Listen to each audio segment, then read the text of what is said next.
I just wanted to do a video on the rule of 72, which you probably hear about in investing topics. So the rule of 72 is how many years to double your money it takes given a rate of R. So it's assumed throughout all those years R is constant. So say R is 6%. Say there's a stock that earns 6% every year, and that 6% is constant. And the question is, well, how many years will it take until the money I've invested, say X dollars, goes to 2X, so my money doubles? So a rule of thumb is you can take 72 and divide it by R, and that will give you the number of years, approximately. So 72 divided by 6 for the 6% gives me 12 years for my money to double if I invest at 6% and that 6% stays constant. But this is just an approximation. To really get the rate, to get the number of years at which it would double, and I covered this formula in a video on EE savings bonds, because the Treasury pretty much guarantees that after 20 years, the amount you put in an EE savings bond, if it hasn't doubled by then, they'll double it. They'll double the original face value. So this equation you've seen before, excuse me, it's just 1 plus the rate to the X number of years equals 2. And you take the natural log of both sides, divide by natural log of 1 plus R to isolate X. And so the actual years to double will be natural log of 2 divided by natural log of 1 plus the rate. So in this case with 6%, the approximation gave us 12, but it really takes 11.9 years. So that's pretty good. You know, the approximation here is pretty good. Okay, so where did the rule of 72 come from? I mean, that's kind of the general idea. Basically, 72 is used because, well, first of all, the natural log of 2 is actually 0.693 and some decimals after that. So you could also use 0.7 for that. I mean 70 divided by R, because that's closer to 0.693 than 0.72 is, than 72 is. But the reason 72 is chosen is because it has many small divisors, which could be common interest rates. You know, for example, 72 is divisible by 1, 2, 3, 4, 6, 8, 9, 12. So maybe it makes the mental calculation or pencil and paper calculation a little easier. Also, you might ask, well, why are we dividing by R instead of natural log of 1 plus R? The reason is because for small values of R, the natural log of 1 plus R is approximately equal to R. So here I have R and the natural log of 1 plus R. And you can see, again, for small values of R, they're pretty close. They're, you know, almost the same. But then as you go down, you know, they get really different. In fact, if you were going to graph these out, let me just make a graph of these so you can see visually what I'm talking about here. They start to diverge on the graph when the value of R gets pretty big. There we go.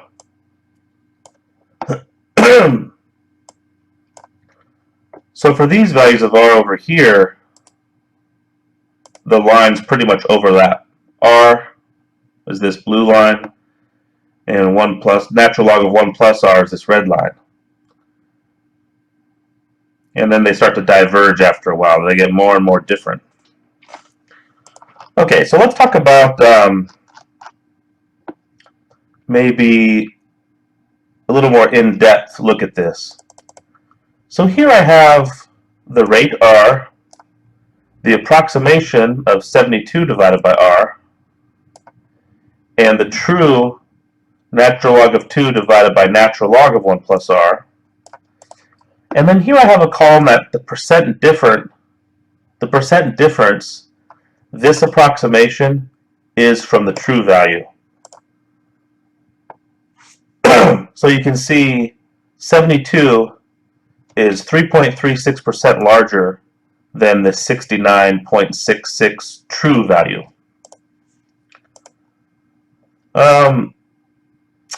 Okay, so what I did was I have this thing called the tolerance that says if this percent difference is greater than 2% or less than 2%, highlight it in red. If the tolerance is between,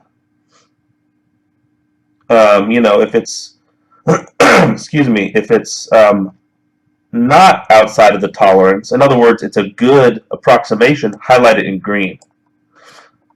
So then we can see for what range this approximation is a pretty good approximation for the true value. So it looks like here, for rates between 4% and 12%, our approximation will take us within 2% of the true value. And as discussed with that graphic, for large values of R, the approximation is really bad. Let's look at another adjustment. This is taking 69.3 divided by R, and then adding this constant 0.33 to it. So these are a series of adjustments for higher accuracy, which you could still do by pencil and paper, somewhat. And I do the same game. I take this tolerance. If it's outside, if it's less than, negative 2% or greater than 2%, I highlight it in red. Otherwise, it's good and it's in green. And you can see that all of these are pretty good, except when you get really large values of R.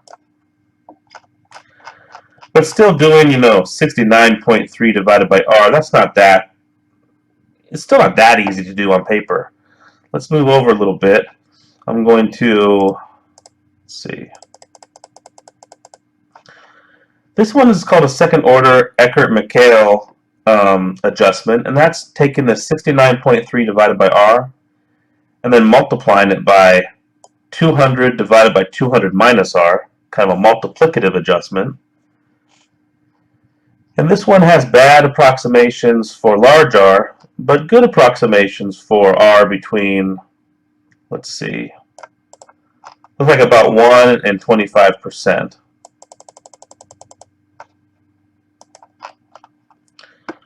This third order Padé approximation, again, it takes 69.3 divided by R, multiplies it by this, this ratio, and this one creates good approximations for the whole range of R, even up to 99 to 100. We're getting very low differences between the approximation and the true value. I want to see what 70 divided by R does. So let's change this to 70 divided by R, because that's probably the easiest to do. For example, this one. Let's do it with this one. Because 69.3, I don't think I could do that on paper that well. So let's change this to 70. Change this one to 70. And then I'm going to fill down to copy that formula. Let's see. So it looks like 70 divided by R plus 0.33 is good from 1% to about 75%. So that's pretty good. Let's take away the 0.33 and see how it does.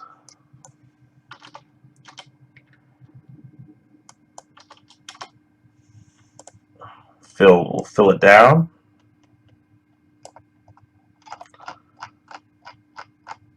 Yeah, so without the 0.33, it's only good between 1 and 6% and bad after that.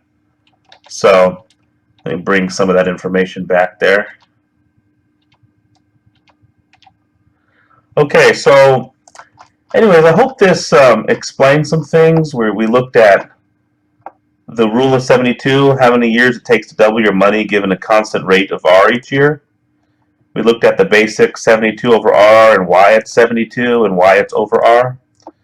And then we looked at some, a bunch of different approximations that have been used in the literature and in investing to, try to get better approximations for it.